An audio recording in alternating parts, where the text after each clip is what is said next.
Okay, so let me take this in real quick.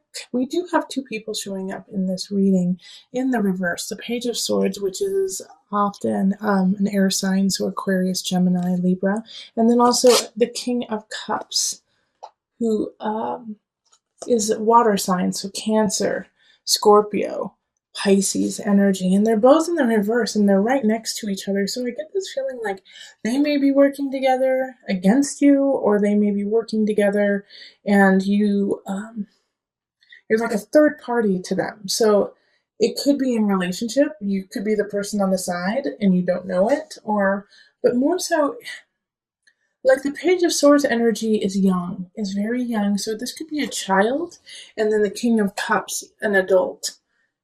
So you could be seeing somebody who has a child, or it could be your partner if you have a child with them.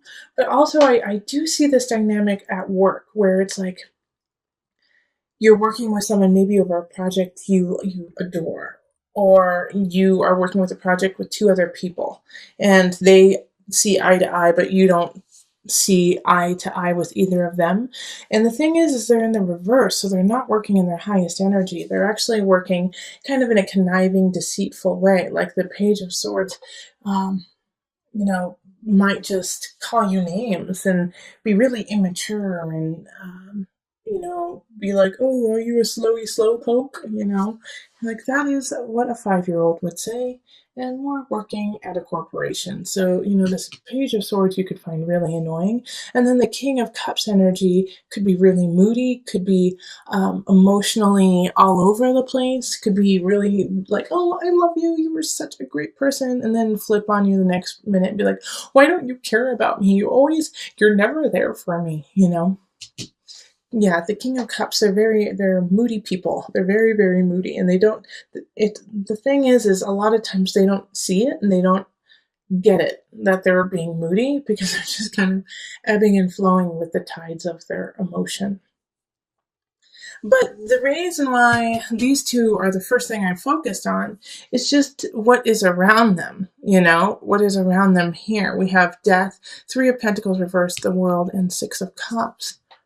And so you're going to have to make some decisions. You're going to have to make some decisions on how much influence they have in your life, how much influence they're going to have in your future, and if what they have to say really reflects who you are. Okay, Three of Pentacles. They could be saying some really vicious things about you, about like your work, and they're not true. But are you going to take that in? Are you going to take that in as truth and then move on with that? Or are you going to put up a boundary, between you and these people who are not working in your best interest? And you have choices there because they're going to give you some chances to get out of that situation or to lessen your interaction with them. And it's going to be up to you to jump on that. Instead of, I do feel like some Sagittarius people are going to feel like they have something to prove, like they can handle these two. And so they're going to be like, no, I'm not stepping out. I'm going to, you Sagittarius, you guys are going to, try to puff up your feathers and be like, I'm not stepping down. But is this worth it? Because with the Death card here, it's like, that's not in your best interest. This is a Scorpio card. This is a Pluto card. Death being here is like, yeah, no, look a little deeper. Like, this is not what it's truly on the surface. Even though you're working with them and maybe you can make a lot of money, even a bonus or whatever, look underneath that and see it for the truth that this is just a little immature baby and that this is an overgrown baby. And if you put all your focus into this situation, then you're going to lose out on other people who are ready to exit your life if you don't show them some attention. Knight of Staffs. And this is a fellow fire sign. So Sagittarius, Leo, who am I missing? Sagittarius, Leo, Aries. Like there's somebody here who wants your attention, who's worthy of it. And so you need to step up into that and say, oh my gosh, you're awesome. I'm so sorry. I've been so sidetracked with some babies. And there's a future with them. There's a future with them that and there's this connection. It's like you look in their eye and it's like zap, yep. It's passionate, it's energetic. You feel alive with them. And if you're in a really solid relationship, and so you're not even in this realm of looking for somebody, this is you. This is a Knight of Staffs. This is you. Fire. Get out of that situation so you can start a new beginning. And you have to take those steps to get to your future, to get to the world, which is like, this is the end and the beginning, 21.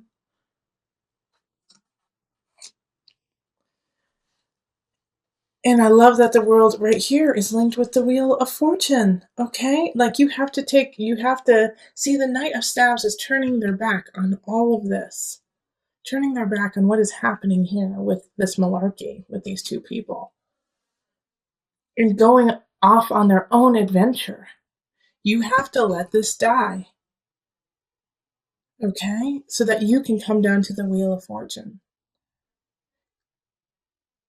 So that you can come down to your Jupiter, your expansion. We also have the Three of Cups, and this is linked to the World and Wheel of Fortune, and also the Three of Pentacles too. And I can totally see why it's linked here, because you have to, once again, create that boundary, because they're going to try to sway you out of your future. These two people. They're going to say, no, you can't do it. You're not worth it. You need us. You need us to be successful. And you can't take that in. You have to let that go in order to get to your joy and your Wheel of Fortune and your celebration. And I do want to put a spin on this too, that it's not just work. I do feel like for a lot of you guys that it's going to be in a work situation, but this could be in a family dynamic. Like this could be sisters, a sister and brother. This could be mother, father, who are just breathing down your neck on what you need to be and who you need to be and what you need to do. So just pay attention to if you start to feel smaller, if you start to feel like, well, I can't do it. No, I'm not good enough. Figure out, like, take stock in that and be like, where did that come from? Where did that self-doubt come from? Who seeded that within me? Bing, bing, bing, bing, bing. Page of Swords, King of Cups. This could be a spouse and a child, This could be your husband, wife, and your son or daughter. Not saying that they're bad and that you need to cut them out, but you do need to sometimes create boundaries even in the family setting so that they do not rule over your soul. Okay, so we're going to pull from the Mother Wisdom deck for some added guidance. Mountain Presence. The same cards keep popping up in the Mother Wisdom deck. I'm pretty sure another sign got this. Mountain. All right, let me read you just a tidbit from it. But stay strong like a mountain. And presence. This really speaks to also the collective reading of looking forward. Children live like the Buddha. For them, the present moment is the only moment. They embrace what life offers breath by breath. One moment a child may be awash in tears and the next chasing a butterfly. With each experience of the present, we too have the opportunity to be more fully alive. Where are you in the here and now? Are you worrying about a note that came home from your son, or have you escaped into a fantasy of another kind of life? If so, Mountain asks that you return to the present. Presence gives us a much-needed still point. Shifting seasons and fleeting lives circle Mountain's immovable mass. Her sure center serves as a world axis connecting the earthly plane to the heavenly realm. Around the world, mountains inspire worship and demand mindfulness. When you draw this card, let presence become your practice. The ascent of mountain's steep slope serves as a walking meditation. If you are not present, you will slip and fall. If you fixate on conquering the peak, you will miss the flowers along the trail. Cultivating an awareness of each step allows anxieties to drift away. By the time you reach the top, a rarefied silence will quell any lingering agitation. Poised between heaven and earth, this is the best place to fall in love with presence, your own divine beingness that exists only in the now. Okay, but we have the Queen of Pentacles, and they're, the center of the remainder of November. So this is an Earth sign, Virgo, Taurus, Capricorn energy. And since I picked this extra card, the gift, I really feel like they're a gift to you. They're going to kind of help you in connecting yourself to a new beginning, a financial wealth beginning, something that, could create a new future for you. But however, the only way that this is going to come in is if you don't stand idle with fear. Okay, the Nine of Swords is looking at fear, taking it, being right in front of it and dealing with it instead of standing frozen. Don't freeze up, unless you're planning, take time to plan. I love planning. I have a lot of Virgo. But the Nine of Swords is like you can't freeze in the face of fear. And the Queen of Pentacles, I think, may be offering you a situation, a new job, a new relationship that will lead to a plethora of abundance. But you have to take the first step. Nine of Swords. Even though you're scared, you're going to have to quit that job. Even though you're scared, you're going to have to finish that project and move on. Ten of Swords it's an ending. There's something happening in career and work.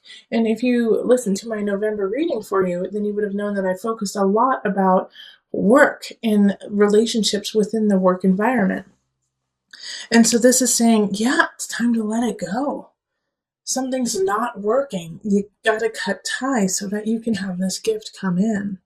And I know it's going to be hard because in relationship, there's some people who don't have your back, who are not like, okay, follow your heart, follow your dream, go for it. They're like, why the hell would you leave such a good job? You've got benefits. It's 9 to 5. It's easy to do. Why would you leave it? You're throwing away a good situation. And, there's always going to be somebody who's against you. There's always going to be somebody who's against what you believe and what you need to happen in your life. Now, with this, though, as you are leaving, this is the Virgo in me talking to you, and maybe I am your Queen of Pentacles right now, like, go for it. However, make a plan. However, when you leave, don't leave willy-nilly and be like, oh, I'm just going to leave it. Come 100% up to Source. Source gave you a body. Source gave you a mind. Source gave you a heart and intellect. Use it. Okay? When people say, it does kind of drive me crazy when people are like, I'm just going to leave it up to God. If this is your life and God gave you this beautiful vessel and gave you this beautiful heart and this beautiful mind and this beautiful spirit, how dare you not use it? How dare you stand idly by and just be almost passive, be, I hate to say it, lazy? God didn't give you this vessel to sit around. God gave you this vessel to make a change, make a positive shift for you and around everyone around you. So don't slap God in the face by saying, I leave it to you. I'm not going to do anything. No, step up. Listen to your heart. I always say that. Listen to your spirit. Let God guide you into action. Okay, that is so important. That's why this gift is popping up. You have been given this gift of you, this gift of being. What are you going to do with it?